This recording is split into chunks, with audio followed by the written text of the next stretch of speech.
Well, good morning, my lovelies, and welcome to a much brighter but very nippy and very wet underfoot Tuesday morning. I hope you're all well. Well, there's some beautiful pinky orangey clouds over there because the sun's just trying to come up and it looks beautiful. So today, following on from our Yule festivities, today I thought we would do the Yule log. Everybody has a Yule log at Christmas, so a Yule log has been around since Viking times and probably before that. And over many years it's gradually made a transformation.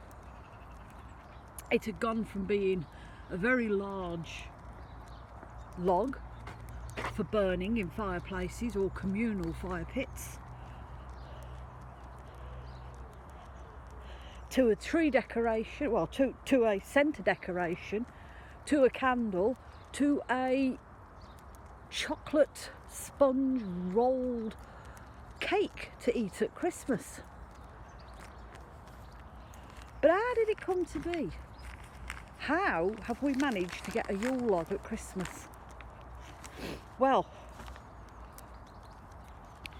Yule logs has its deep set roots within pagan rituals which took place during December along the winter solstice.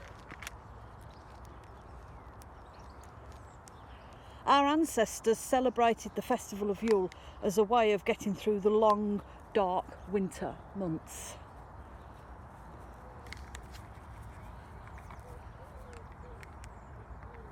As a village, it could have been a village affair, it could have been a family affair. They would all go out into the woods and hunt for the biggest log they could possibly find, whether they found that on the ground or whether they chopped a tree down to do it. They would return home dragging this bloody log with them and burn it for the various gods, goddesses, and also in the hope to entice the sun back to them, to bring the warmth from the sun. Because let's face it, we know what it's like now. 4 o'clock it's dark, so you've got long, cold, dark months, not much to do.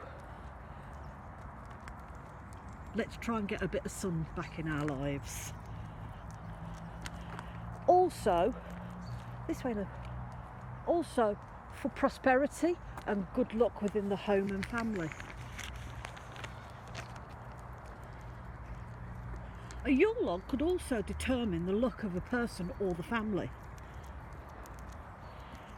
If the Yule log lit first time, took first time, that family or that person would have a year of good luck.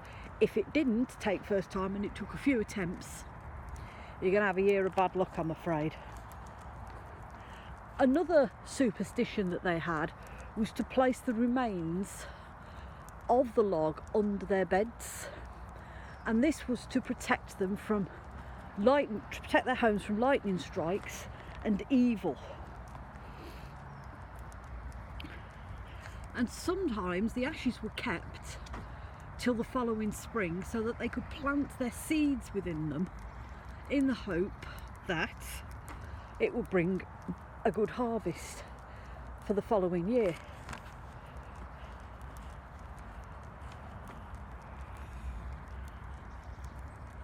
Another superstition that they had was that the log was to be cut down or found, and it was to be burnt on Christmas Eve, and it was to be kept going for 12 days and 12 nights up until the 5th of December, the 5th of January.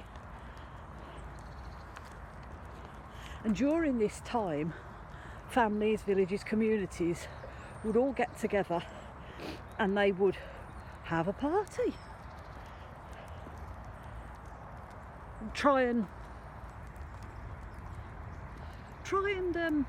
enjoy themselves during the long winter months.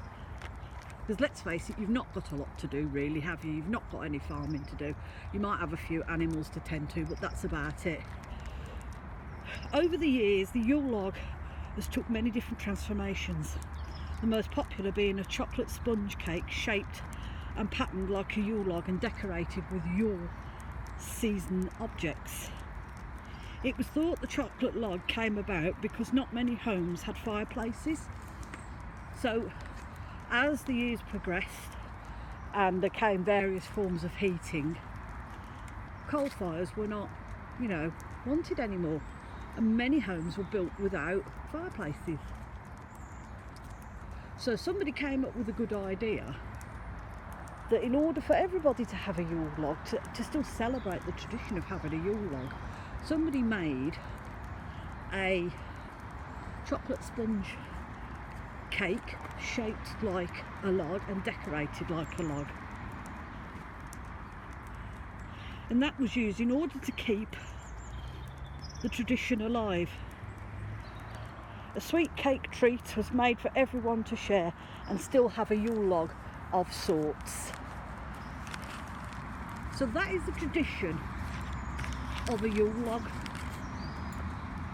I would think that many of our community have a Yule log on their centrepiece as an altar decoration.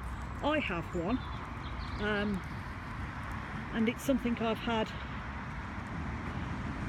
for a few years, and mine is usually decorated with fresh foliage, but this year I've opted for plastic, and it's got a hole in the top and that fits a candle in, so at least I still have a Yule log that I can light of sorts, shall we say. Come on, this way, good girl.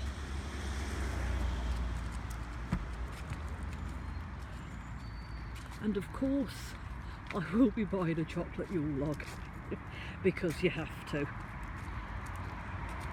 So lovelies, that is the history of a Yule log. So I hope you all have a very, very blessed Tuesday. Please look after yourselves. If you're struggling, please reach out. There's always someone there that will help you. Look after one another, and if nothing else in this world, lovelies, please be kind, because you don't know what that person is going through that stood next to you. And from me and a Miss Woo, we're wishing you all much love and many blessings.